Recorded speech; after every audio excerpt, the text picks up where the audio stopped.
Ito na ang latest ng Mixed Topics, mainit na showbiz ganap. Sa wakas, Chris Lawrence balik Pilipinas na at muling kasama ang kanyang mag-ina. Katrina Halili, masayang sinalubong si Chris Lawrence sa kanyang pagbabalik sa Pinas.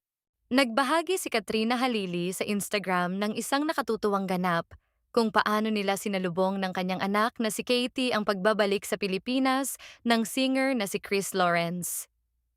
Masayang sinalubong ng mag-inang ito si Chris habang nasa loob ng kanilang sasakyan.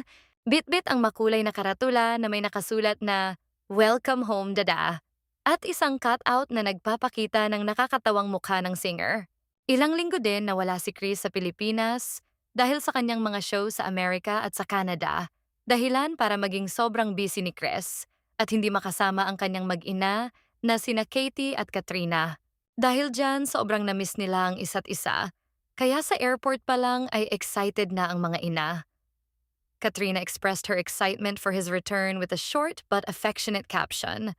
"The wait is over. Welcome home, Mr. B." Katrina wrote.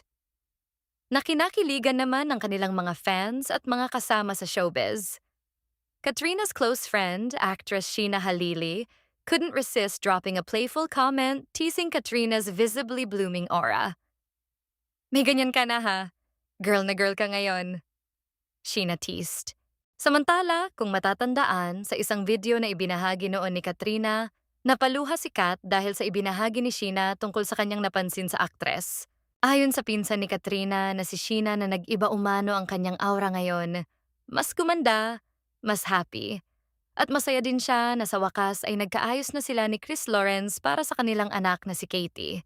Full support naman si Sheena sa anumang desisyon ng kanyang pinsan at masaya siya na muling gumaan na ang relasyon nila ni Chris Lawrence. Samantala, dahil nga palaging malayo si Chris Lawrence sa kanyang mag-ina, may emosyonal na mensahe tungkol sa long distance nila ni Katrina Halili. Sa kanyang opisyal na Facebook account, nag-upload ang R&B star ng isang video compilation na puno ng emosyon at pagiging malikhain, kalakip ang simple, ngunit makabuluhang caption na "Making the Distance Count." Makikita sa video ang mga sweet na video call ni na Chris at Katrina Halili, kung saan makikitang nagtatawanan sila, nagkukwentuhan, at nananatiling konektado sa kabila ng libu-libong milyang distansya sa pagitan nila. People think long distance is all about counting the days. Pero para sa amin, it's about making every single day count. Chris voiced tenderly. "May mga araw na it's just a quick video call. May mga araw na tawanan lang over the smallest things," saad ni Chris.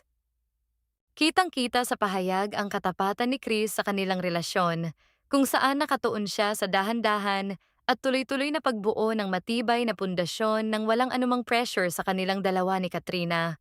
Hindi naman sa layo nasusukat ang isang connection. Nasusukat siya sa consistency at sa effort na pinapakita araw-araw. He detailed smoothly. Walang minamadali, walang pressure. Just two people growing together, one day at a time. He shared in his heartfelt post. "Sa bawat goodnight, ang hinihiling ko lang, sana dumating na yung araw na hindi kailangan ng screen para makasama sila." Chris shared. "I miss you, love. Miss you, B," he confessed. Samantala, sa muling pagbabalik ni Chris sa Pinas, mabubuo na naman ang KKK family at magiging masaya ulit si Katie.